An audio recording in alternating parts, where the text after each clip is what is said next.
ये है विविध भारती।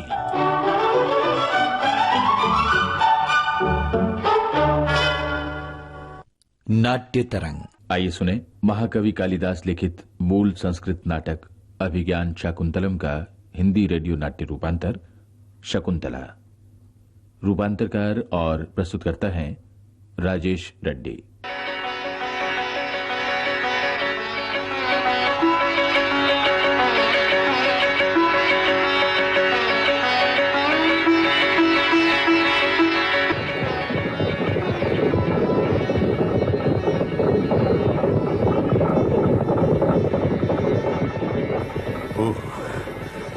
हिरण ने तो हमें थका ही डाला। चिंता न करें महाराज, कुछ ही क्षणों में हिरण आपके बाण की परिधि में होगा। रथ को और तेज चलाओ सारथी। महाराज, ये धरातल ही कुछ ऊंचा नीचा है, समतल के आते ही हम हिरण को पकड़ लेंगे। हाँ, रास बिल्कुल ढीली छोड़ दो सारथी। ये लीजिए महाराज, आपका शिकार आपके सामने है।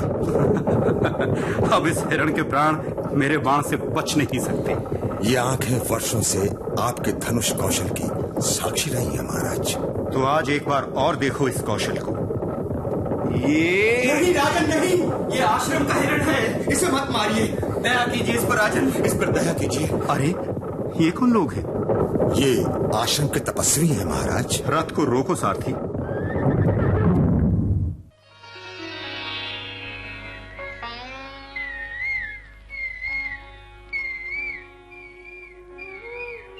हिरण का पीछा करते करते हम किसी आश्रम के निकट आ गए हैं। हाँ राजन, तपोवन की शांत भूमि पर धनुष पर चढ़ा हुआ ये बाण शोभा नहीं देता। आपके शस्त्र तो दुखियों के दुख दूर करने के लिए हैं राजन, निरपराधों को मारने के लिए नहीं। उस निर्दोष हिरण के प्राणों का पीछा छोड़ दीजिए राजन। तपस्वियों का आदेश शिरोधार्य है। लीजिए, मैंने अपना बाण लौटा लिया। पूर्व वंश में उत्पन्न आप जैसे श्रेष्ठ राजा के लिए यही उचित है। ईश्वर करे आपको अपनी ही तरह गुणवान, प्रतापी और चक्रवर्ती पुत्र प्राप्त हो। आशीर्वचनों की वर्षा करने वाले मुनि कुमारों का परिचय जान सकता हूँ? हम कुलपति कर्ण के शिष्य हैं राजन। मेरा नाम शारंग्रव है और मैं हूँ शारद्वत। महर्षि कर्ण के शिष्य हैं आप लोग? हाँ राजन, मालिनी नदी के तट के समीप ही उनका आश्रम है। यदि आप लौटने की जल्दी में ना हो तो वहां पधार कर आतिथ्य स्वीकार करें राजन। अवश्य, कुलपति कर्ण के दर्शनों के सौभाग्य से कौन वंचित रहना चाहेगा। कुलपति तो अभी आश्रम में नहीं है राजन, किसी काम से बाहर गए हुए हैं। फिर किंतु आपके आतिथ्य में किसी प्रकार की कमी नहीं होगी। हाँ, इस दायित्व के निर्वाह के लिए वहाँ शकुंतला उपस्थित है। शकुंतला हमारे कुलपति की कन्या है राजन। कुलपति कब लौटेंगे? उनका लौटना तो निश्चित नहीं है, किंतु आप संकोच न करें, सारा आश्रम आपकी सेवा के लिए तत्पर रहेगा। आप आश्रम में पधारे राजन, हम अभी समिधा लेकर उपस्थित होते हैं। ठीक है, इस पुनीत आश्रम में कुछ क्षण विश्राम कर हम भी अपनी आत्मा को पवित्र करना चाहेंगे। रथ को यहीं रोक दो, हम यहां से पैदल ही जाएंगे। जो आज्ञा महाराज। सारथी, तपोवन की इस पवित्र भूमि में ये धनुष और ये आभूषण बोझ से लग रहे हैं। यहां हमें विनीत भाव से ही जाना चाहिए। लो, इन्हें संभालो। लाइए लाइए महाराज। मैं आश्रम वासियों के दर्शन कर अभी आता हूं, तब तक तुम अपने घोड़ों को विश्राम करा लो। जो आज्ञा महाराज। अरे, ये मेरी दाहिनी भुजा क्यों फड़क रही है? वो भी आश्रम जैसे शांत स्थान में। यहां इस संकेत का क्या अर्थ हो सकता है? विधाता भी न जाने कैसे कैसे विचित्र खेल दिखाता है। अरे, ये मधुर स्वर लहरियां कहां से आ रही हैं? चलो उस वाटिका की ओर चलकर देखूं। क्या रूप, क्या सौंदर्य है। आश्रम बालाओं के इस लावण्य के सामने बहलों की महक तो कुछ भी नहीं। वह लताओं का यह अनूठा आकर्षण बड़े से बड़े उपवन में भी कहां दिखाई देता है। कुछ देर यहीं छुपकर इस रूप राशि को निहारना अनुचित ना होगा।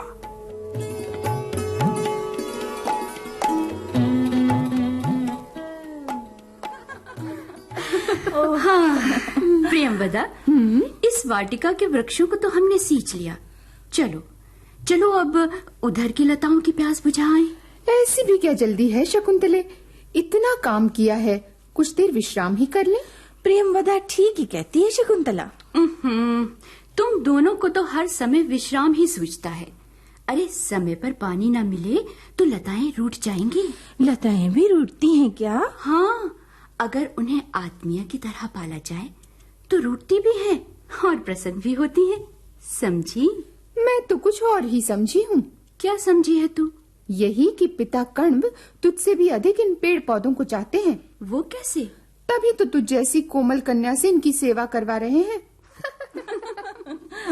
सचमुच कुलपति कण्व कितने विवेकहीन हैं। ऐसे सुकोमल स्वाभाविक सौंदर्य से ऐसी कठोर तपस्या, शमी के वृक्ष को काटने का काम कमल के पत्ते से। अरे अनुसुईया, ओह, जरा इस कंचुकी को ढीली तो कर दे। बहुत कस कर बांधी है इस प्रियंवदा ने। मुझे क्यों दोष दे रही है? क्यों, तेरा दोष नहीं है क्या? दोष न मेरा है न इस बेचारी कंचुकी का, दोष तो तेरे यौवन का है। सच ही तो कह रही है प्रियंवदा।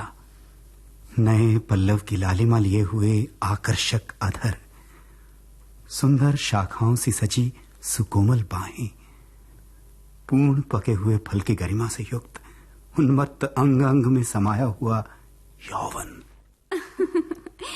प्रियंवदा, एक अच्छी बात कहूँ? तेरे मुंह से तो बुरी से बुरी बात भी अच्छी लगती है रे। परिहास न कर। अच्छा नहीं करती, बता। देख, वो सामने देख, कलियों से लदी माधवी लता कितनी जल्दी बड़ी हो गई। नहीं, तेरी तरह। फिर परिहास? अच्छा नहीं करती परिहास। अब मैं भी एक अच्छी बात बताऊं? हाँ, बता। जल्दी ही तेरा विवाह होने वाला है। धत, तेरा तो सिर घूम गया है। सच, मैंने अपने कानों से सुना है। अच्छा? पिता कण्व कह रहे थे कि माधवी लता का मुकुलित होना तेरे लिए मंगलकारी है। अच्छा, तभी इतना ध्यान रखा जा रहा है माधवी लता का। क्यों ना रखूं ध्यान, मेरी बहन जो है। अरे ये भौरा कहाँ से आ गया? अरे भगाओ ना इसे। तुम लोग हंस रही हो, भगाओ ना इसे। अरे अरे मेरा पीछा छोड़, भाग। अरे भाग ना, भगाओ ना इसे। क्या हम लोग तुम्हारी रक्षा करने वाली कौन होती है? इसके लिए तो राजा दुष्यंत का नाम लो। हाँ, वही रक्षा कर सकते हैं तुम्हारी। अरे बचाओ, बचाओ ना। अब मुझे सामने आ ही जाना चाहिए। पृथ्वी पर पुरवंशी राजा का शासन चलते शांत सरल तपस्वी बालाओं को कौन भयभीत कर रहा है? भय का कोई कारण नहीं आर्य। हमारी सखी शकुंतला को एक दुष्ट भ्रमर दुखी कर रहा था। आपके आते ही भाग भी गया। आप खड़े क्यों हैं आर्य? विराजिए ना। मैं अभी कुटिया से आपके लिए फल। नहीं, उसकी कोई आवश्यकता नहीं। आतिथ्य सत्कार के रूप में आपके मीठे मीठे वचन ही पर्याप्त हैं। सप्तपर्ण की इस वेदी पर कुछ देर के लिए विश्राम कर लीजिए आर्य। इसकी घनी छाया आपकी सारी थकान हर लेगी। आप लोग भी तो वृक्षों को सींचते सींचते थक गई होंगी। बैठिए ना आप लोग भी। ना, तुम लोग बैठो, मैं भी। अब बैठ भी जा। इन्हें देखते ही मेरे मन में आश्रम विरुद्ध विचार क्यों प्रबल हो रहे हैं? और ये मेरे मन को क्या हो रहा है? हम लोग अपनी अतिथि के बारे में जानने को उत्सुक हैं आर्य। किस राजर्षि के वंश को अलंकृत कर रहे हैं आप? मैं अब क्या बताऊं इन्हें? मैं महाराज दुष्यंत का एक धर्माधिकारी हूं। पवित्र आश्रमों को देखते देखते इस तपोवन में आ पहुंचा हूं। आज यदि पिता कण्व यहाँ होते तो आपका सत्कार कुछ और ही ढंग से होता। और ही ढंग से? हाँ आर्य, अपने जीवन का सर्वस्व सौंपकर वे आपको कृतार्थ कर देते। क्यों शकुंतला? तुम लोग चुप नहीं रह सकती क्या? आपकी सखी का परिचय जान सकता हूँ? क्यों नहीं, इसका नाम है शकुंतला। बहुत मीठा है इसका गला। करती रहती है सबका भला। इसने आज तक किसी को नहीं छला। जितनी सुंदर है उतनी ही संकोची है। कुलपति कण्व की सबसे लाडली बिटिया है। किंतु कुलपति कण्व तो शाश्वत ब्रह्मचारी हैं। आपका आश्चर्य अस्वाभाविक नहीं है आर्य। वैसे तो इसके पिता राजर्षि कौशिक हैं, किंतु उनके द्वारा त्याग दिए जाने पर पिता कण्व ने इसका पालन पोषण किया है। त्याग दिए जाने पर? मैं कुछ समझा नहीं। मैं बताती हूँ आर्य। बहुत दिन हुए जब राजर्षि कौशिक अपनी चरम तपस्या में लीन थे तो देवताओं को अपना आसन डोलता हुआ दिखाई देने लगा। फिर क्या, उनकी तपस्या को भंग करने के लिए वसंत ऋतु के रमणीय समय में उन्होंने एक अप्सरा को वहां भेज दिया। मेनका के उस मादक रूप को देखकर अब समझा इस अलौकिक सौंदर्य का रहस्य। किंतु क्या आर्य? कुछ नहीं, यूं ही विधि की विडंबना के बारे में सोच रहा था। अप्सरा के गर्भ से उत्पन्न होने के बाद भी आपकी सखी को तपस्विनी के धर्म का पालन करना पड़ रहा है। यह तो कुछ ही समय का अनुष्ठान है आर्य। पिता कण्व तो इसे किसी उपयुक्त वर को सौंपने की कामना रखते हैं। अब मैं जाती हूँ और आर्या गौतमी से कहूंगी तुम्हारी इन ऊटपटांग बातों के बारे में। अतिथि का सत्कार किए बिना ही चली जाओगी? चली कैसे जाओगी? हमारे 2 वृक्षों को सींचने का ऋण कौन चुकाएगा? वृक्षों को सींचने का ऋण? हाँ आर्य, हम प्रतिदिन 10-10 वृक्षों को सींचती हैं, किंतु कल इस कोमलांगी ने 8 ही वृक्षों को पानी दिया था। इसके शेष 2 वृक्षों की सेवा हमने की थी, उसके ऋण की बात है आर्य। ठीक है, मैं चुका देता हूँ इनका ऋण। आप? ये लीजिए। अंगूठी? किंतु इस पर तो राजा दुष्यंत का नाम अंकित है। आपके पास ये अंगूठी? ये अंगूठी मुझे महाराज ने दान में दी थी। तब तो इस अंगूठी को आप ही के पास होना चाहिए। आपको ऋण मुक्त करने के लिए तो आपका कहना ही पर्याप्त है। मैं आभारी हूँ। सावधान आश्रमवासियों, सावधान! तपोवन के जीवों के प्राण संकट में हैं। उनकी रक्षा के लिए तैयार हो जाओ। शिकारी राजा दुष्यंत इस वन में आ चुके हैं। सावधान, सावधान! लगता है मेरी खोज में निकले सैनिक तपोवन में घुस आए हैं। हे भगवान, अब क्या होगा? सावधान! वन के जीव जंतुओं के कान के रूप में एक उच्छृंखल हाथी भी उत्पात मचाता आ रहा है। सावधान, सावधान! चलो चलो चलो, उस हाथी के यहाँ आने से पहले ही कुटिया में लौट चले। हाँ, चलो। आर्या गौतमी भी चिंतित हो रही होंगी। आप लोग निश्चिंत होकर जाएं। मेरे रहते आश्रम वासियों को कोई कष्ट नहीं होगा। मैं जाकर देखता हूँ क्या बात है। चलो शकुंतला। हाँ, चलो। चलिए, मैं भी सैनिकों को देखूं। किंतु मेरा मन मेरे साथ क्यों नहीं चल रहा? शकुंतला की छवि को निहारते निहारते यहीं स्थिर होकर रह गया है। चलो, तन से ही चलूं। इस संकट का समाधान तो करना ही होगा।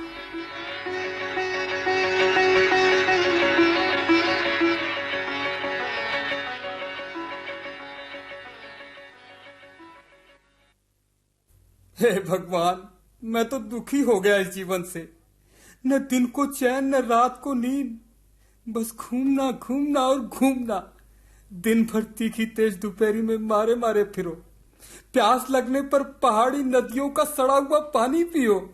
भूख लगे तो जाने अनजाने पशुओं का पका अनपका मांस खाओ। भगवान, अगले जन्म में मुझे कुछ भी बना देना।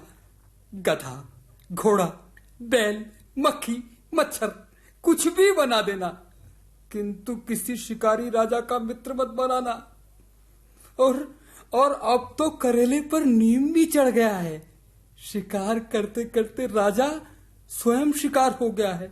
अब उसके प्रेमी रूप को भी झेलना पड़ेगा। माधव्य, लो, नाम लेते ही प्रकट भी हो गए।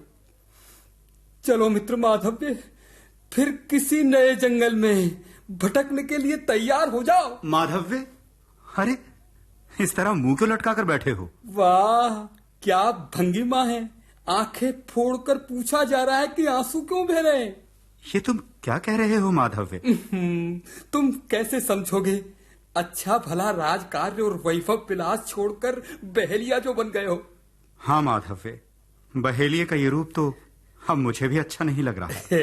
भगवान तुम्हें लंबी आयु प्रदान करे। शिकार के लिए जंगल जंगल भटकते भटकते मैं भी थक गया हूँ माधव्य। अब तो कुछ समय के लिए यहीं इसी पवित्र तपोवन में विश्राम करना चाहता हूँ। भगवान तुम्हें और लंबी आयु प्रदान करे। अब तो प्रसन्न हो माधव्य। अंधे को 2 आंखों के अतिरिक्त और क्या चाहिए महाराज? किंतु माधव्य, तुम तो आंखें रहते हुए भी अंधे हो। हैं? वो कैसे? 2 बड़ी बड़ी आंखों के रहते हुए भी सबसे अधिक दर्शनीय वस्तुओं को देखने से वंचित जो हो। आपको देख तो रहा हूं। मैं अपनी नहीं, इस आश्रम के अलंकार की बात कर रहा हूं। आश्रम का अलंकार? हाँ, शकुंतला है उसका नाम। किंतु वो तो तपस्वी कन्या है, उसको देखने से क्या लाभ? माधव्य, पूर्णिमा के चंद्रमा को निर्निमेष क्या किसी लाभ के लिए ही देखा जाता है? और एक विशेष बात तो तुम जानते ही नहीं। विशेष बात? हाँ, शकुंतला तपस्वी बाला है अवश्य, किंतु उसका जन्म एक अप्सरा की कोख से हुआ है। अप्सरा की कोख से? और आश्रम में? उसकी भी एक कथा है माधव्य। महाराज की जय हो। 2 तपस्वी कुमार आपके दर्शनों की प्रतीक्षा कर रहे हैं महाराज। उन्हें तुरंत यहाँ भेज दो। जो आज्ञा महाराज। महाराज की जय हो। हमारा प्रणाम स्वीकार करें मुनिजन। हम आपसे प्रार्थना करने आए हैं महाराज। मैं आपका आदेश सुनने को उत्सुक हूँ मुनिजन।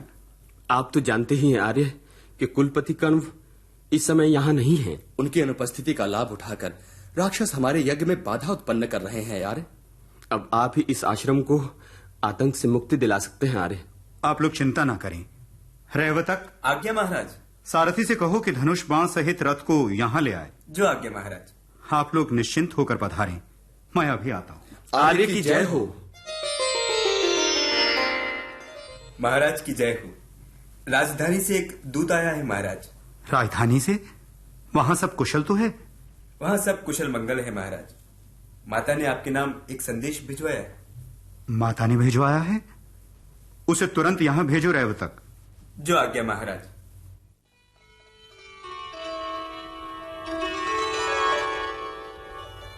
माता का संदेश?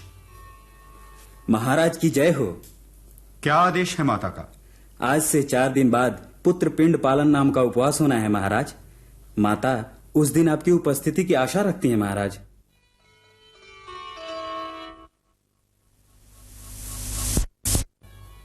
इधर तपस्वियों की सुरक्षा की समस्या है और उधर माता की आज्ञा। क्या करूं, कैसे जाऊं, कुछ समझ में नहीं आता माधव्य। बात तो सचमुच दुविधा की है मित्र। एक काम हो सकता है माधव्य। मैं यहाँ राक्षसों से तपस्वियों की रक्षा करूं? नहीं माधव्य, ये काम तो मुझे ही करना है। मैं तो ये चाह रहा था कि मेरे स्थान पर तुम राजधानी लौट जाओ। मैं तुम्हारे स्थान पर? राजा के स्थान पर नहीं, बेटे के स्थान पर। तुम्हें भी माता ने बेटे के समान ही माना है। उन्हें यहाँ की व्यवस्थाओं के बारे में समझाकर तुम ही पुत्र के दायित्व पूरे कर देना। ठीक है महाराज, दुष्यंत के छोटे भाई के रूप में जाने में तो सुख ही सुख है। और हाँ, इन सब सेवकों को भी अपने साथ ही ले जाओ। यहाँ तपोवन में इनकी कोई आवश्यकता नहीं। वाह, अब तो ठाठ से लौटूंगा युवराज बनकर। एक बात का ध्यान अवश्य रखिएगा युवराज। कहिए महाराज। यही कि मैं यहाँ तपस्वियों की सेवा के लिए ही रुका हुआ हूँ, समझे? शकुंतला वाली बात तो मैंने यूं ही मन बहलाने के लिए कह दी थी, उसे सच न समझ लेना। ठीक है, जब तुम झूठ बतला रहे हो तो मैं सच क्यों मानने लगा? मुझे तुमसे यही आशा थी मित्र। जाओ, अपने कर्तव्य का पालन करो। मैं भी तपोवन को राक्षसों से मुक्त कराते ही पहुंच जाऊंगा। जो आज्ञा महाराज। जाओ युवराज।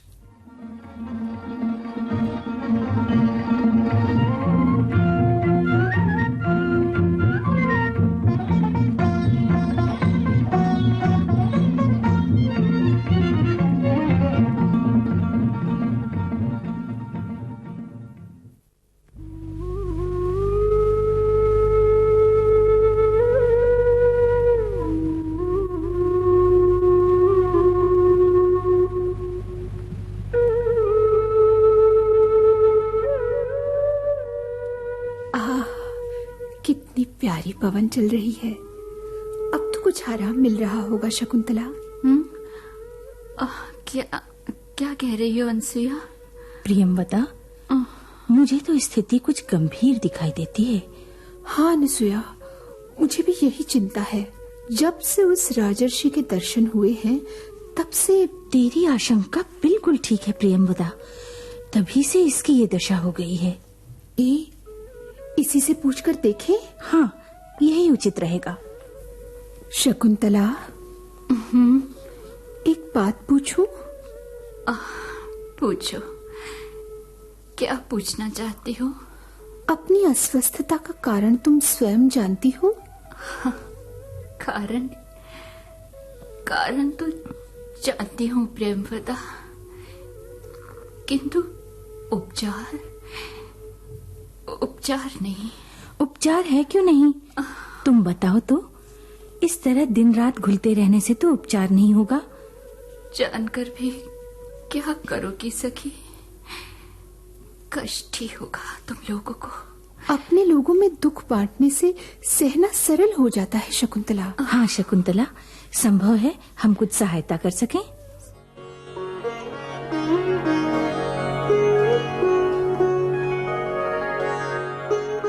सखी, आश्रम की रक्षा करने वाले वो राजर्षि जब से इन आंखों में समाये हैं तभी से।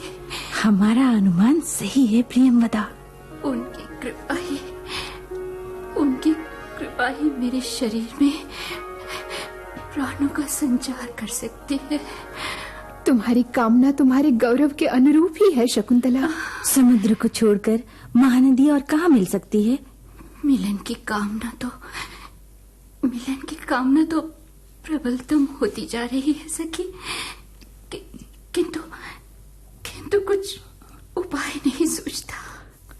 इसकी दशा तो सचमुच बहुत गंभीर है अनसुया। हाँ प्रियंवदा, कुछ न कुछ उपाय तो सोचना ही होगा। हाँ, किसी न किसी गुप्त रीति से इसकी अभिलाषा को शीघ्र पूरा करना होगा।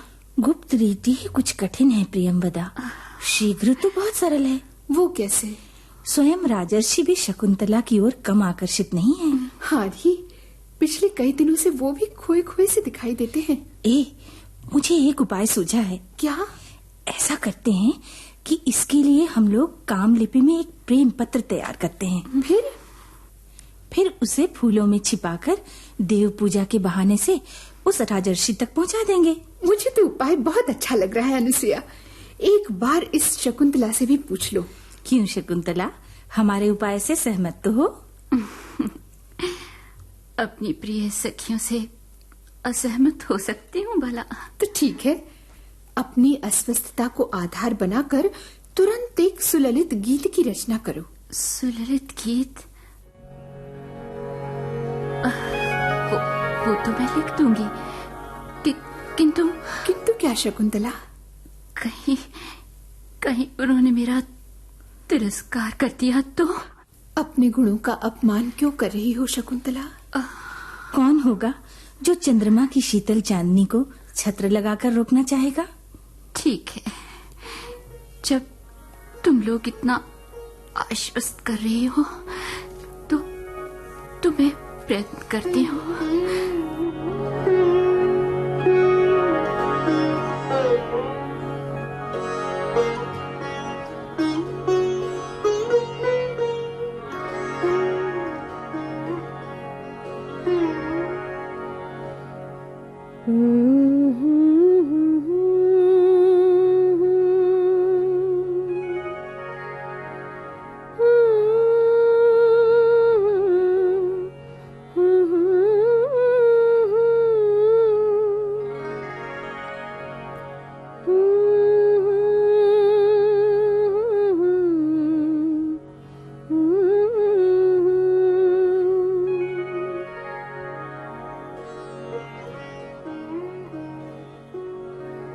तुम्हारी भी राह में बीत न पाए,